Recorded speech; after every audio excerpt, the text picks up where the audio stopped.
You know, you had that chart, and then we only talked about dark matter, you know? But then we didn't talk about dark energy. So would you like to explain it for the audience, please, including me? Very good question. Well, the reason I didn't talk about dark energy is because I don't know anything about it, and no one really does. I mean, it's unlikely, I think it's fair. I mean, that there are possible ways in which a machine like this could tell us something about dark energy, but it's quite unlikely. I mean, what we do know about dark energy is that the universe, well, we know the universe is expanding, and that's because it started with a Big Bang where it was small, and then it's been getting bigger ever since. We used to think that gravity should have been slowing the expansion of the universe down, so all the galaxies and dust and all the rest of it would pull the universe back together, and gradually that expansion would slow. What was discovered in the 1990s was that expansion is actually getting faster, so the universe is inflating faster and faster and faster.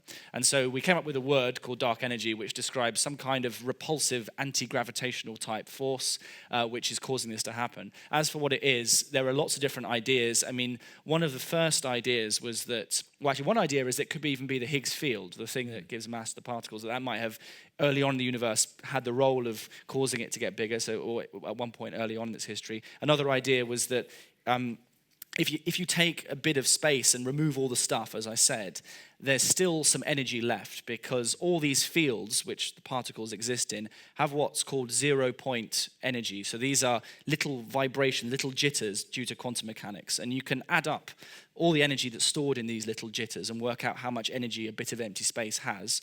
The problem is you get a number that is 10 with 120 zeros after it too big.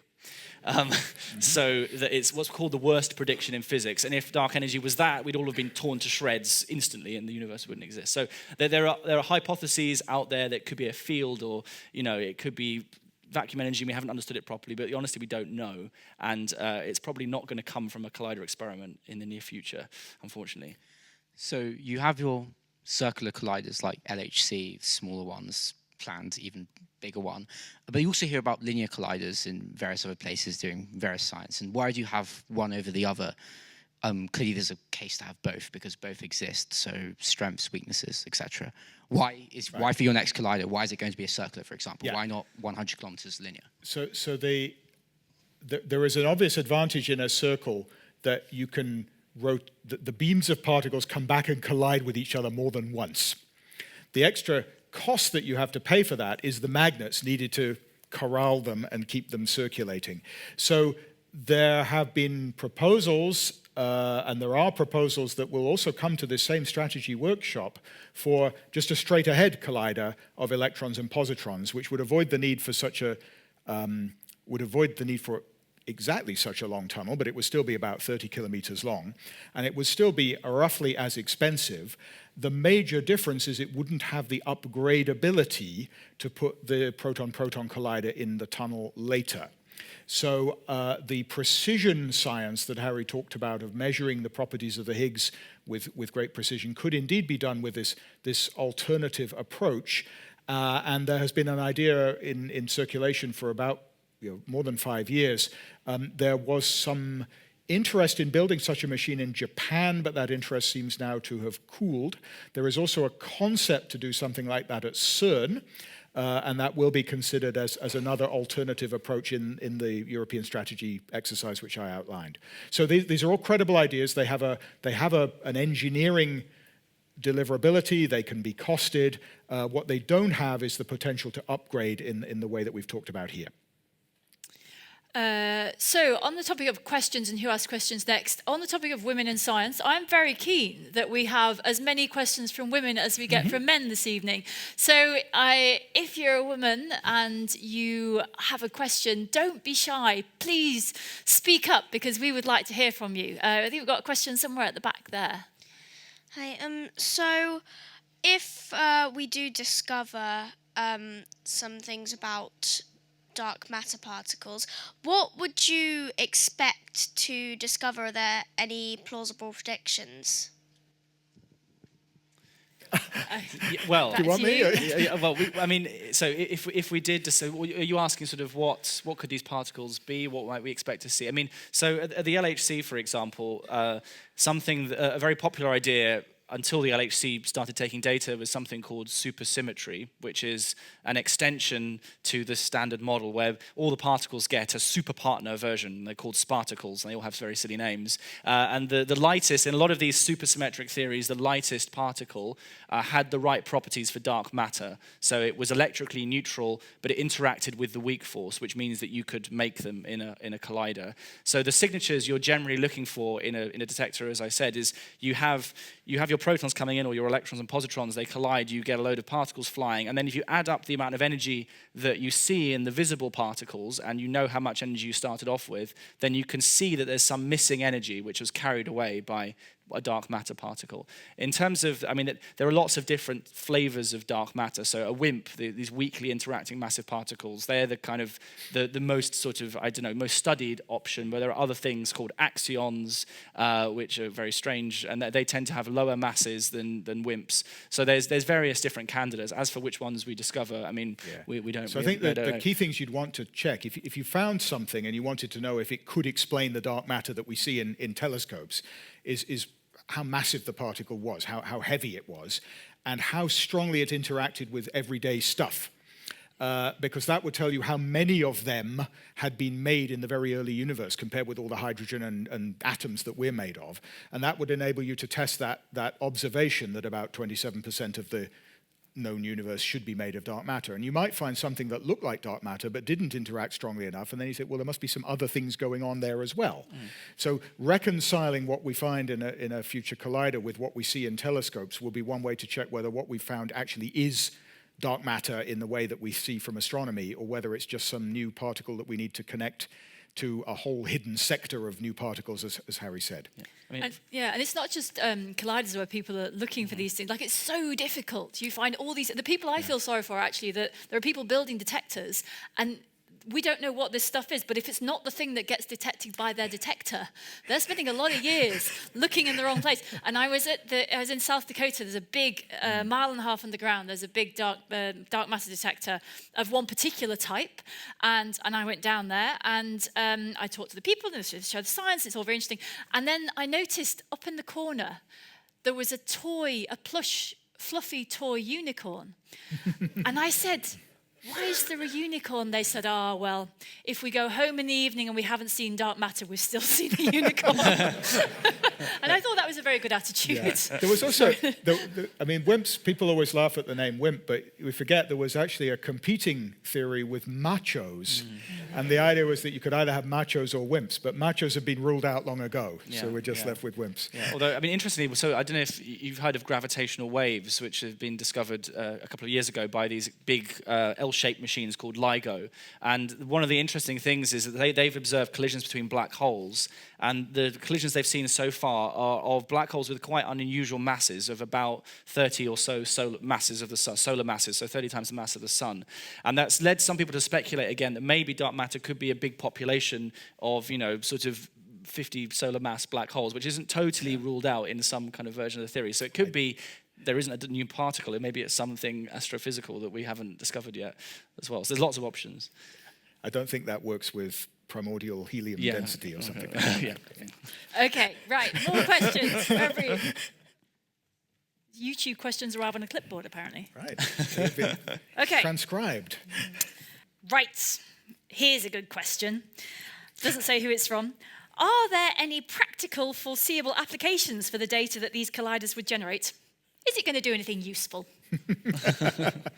So, as I've said, the way we have to portray the benefits to short-term decision makers like politicians is to describe the technology impacts of the innovation that we need to do.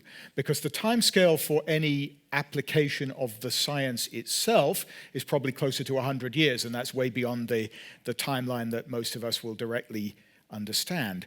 But things like when the electron was originally discovered, when neutrinos were first discovered, nobody could imagine how these could have any practical application at all. Radioactivity, when first demonstrated, seemed like a curiosity. So we don't know is the honest answer.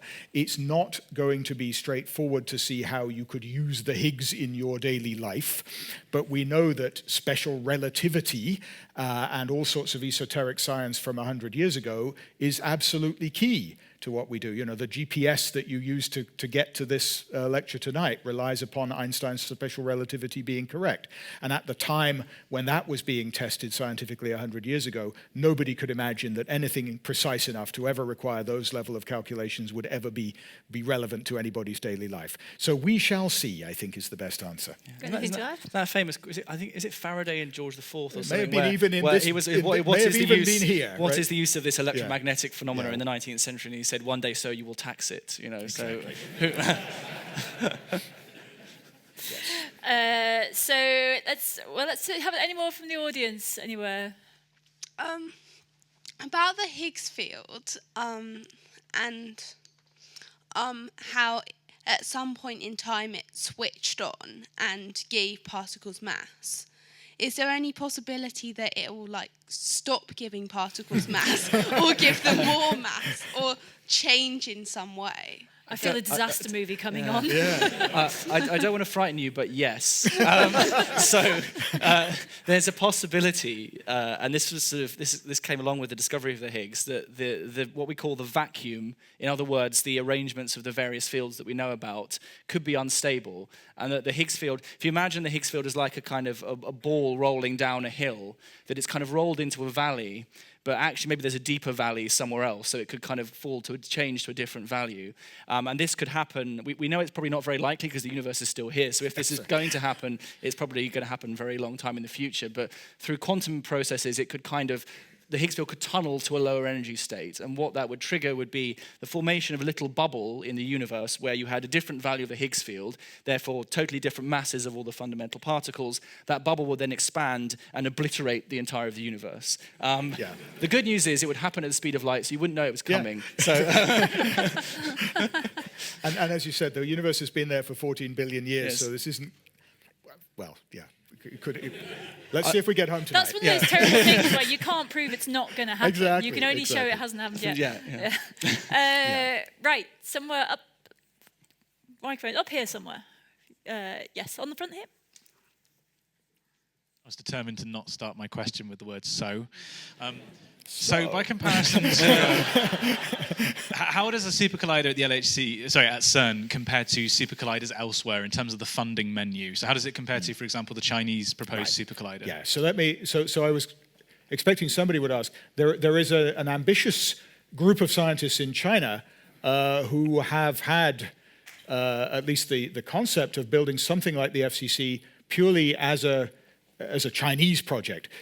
Doing it at CERN has the obvious advantage that you can use the existing research infrastructure there, the Large Hadron Collider as the feeder, the injector, and that reduces the cost. CERN also has a very stable institutional structure, let's say. It's a treaty.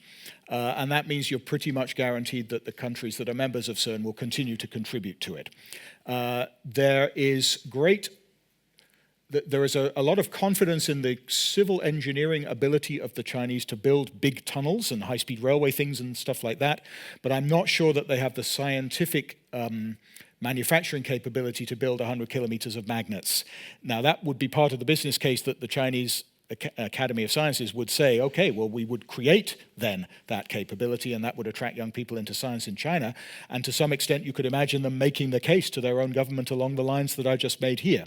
But it would be a very expensive project for a single country to undertake, even one as populous and prosperous as China is hoping to become.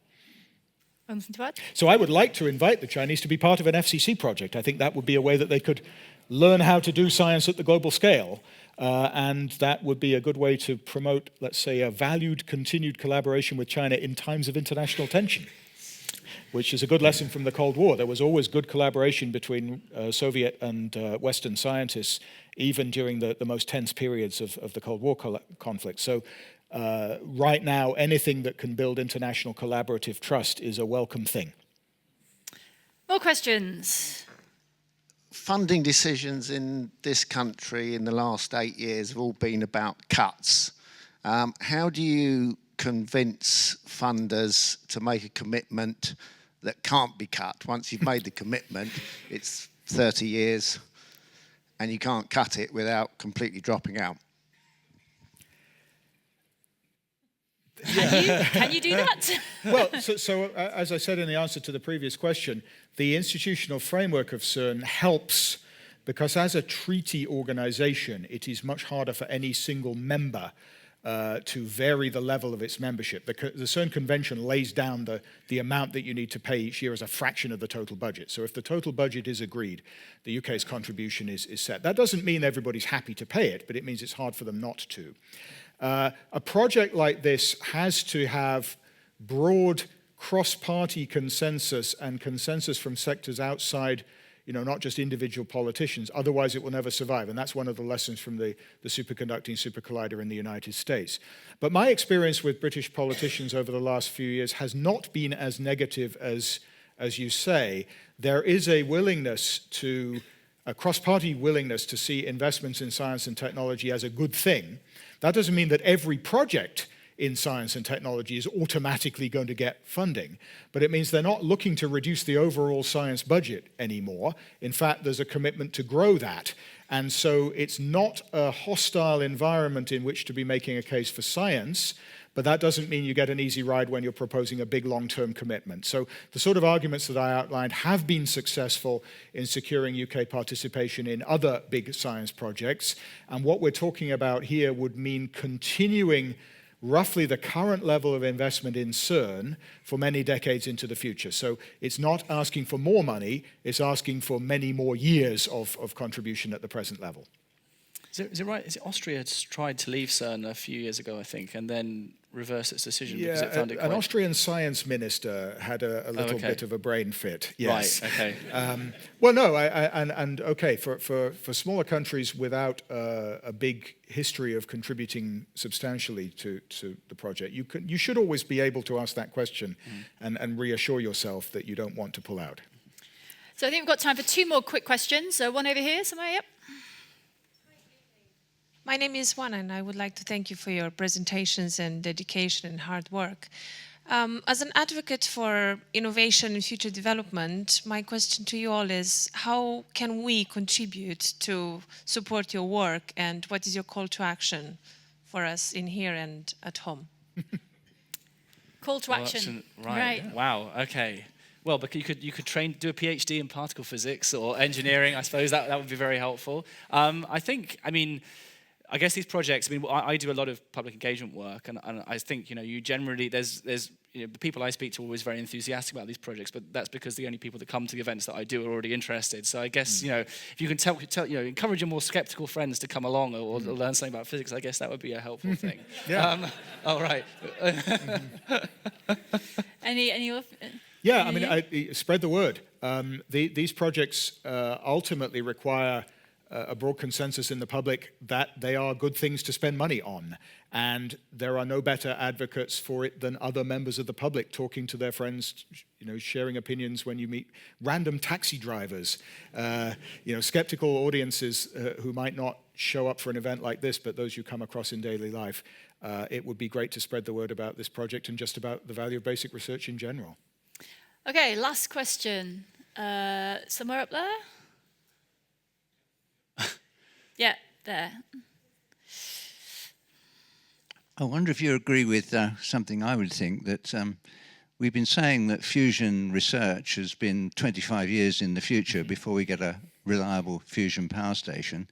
Is the funding for FCC and fusion research about right, or should we be spending more on fusion research? You talked about ITER. What follows on from ITER, and is that in conflict with FCC? That's one question. The other one... Oh, I said one question. I said last question. The other thing, the initial expansion of the universe, we don't understand that as I understand it. And does FCC make any contribution to our understanding of why there was this sudden inflation at the beginning of the universe? Okay, quick answers from both of you. I honestly don't know the answer to the second part of your question. I think, as I said, there are potential connections between what's called the inflation field and the Higgs field. So studying the Higgs field could potentially tell us something about that. But I have to admit, I'm not an expert on that sort of topic. I don't know if John knows So as far as fusion is concerned, what I understand is now the schedule at ITER is science and engineering driven, not limited by the amount of money that they've got. They've got real hard engineering challenges to solve, and they're solving them as fast as they can, and good luck to them. Yeah, I mean, what Harry was saying about the Higgs field would have driven an expansion of the universe according to our current theories that would have been way too fast, and we wouldn't be here. So particle physics has to say something about that, but it has to explain what drove the expansion and why it wasn't the Higgs. So there's a lot to learn about the Higgs, which is why we need to study it in great detail, and there's a lot to learn about all the things we don't yet know, which is why we need a new higher energy machine to explore them directly. And on fusion, it's not just the big projects who are in that game. So that is turning into a very interesting space in the next few years. So keep an eye out for the smaller projects. Future presentations here. Yeah, I'm sure the RI will be covering them all. And that is probably a great place to end on the 220th birthday of the Royal Institution. Hooray! Thank you for coming along. Please thank our two fantastic speakers. Well done.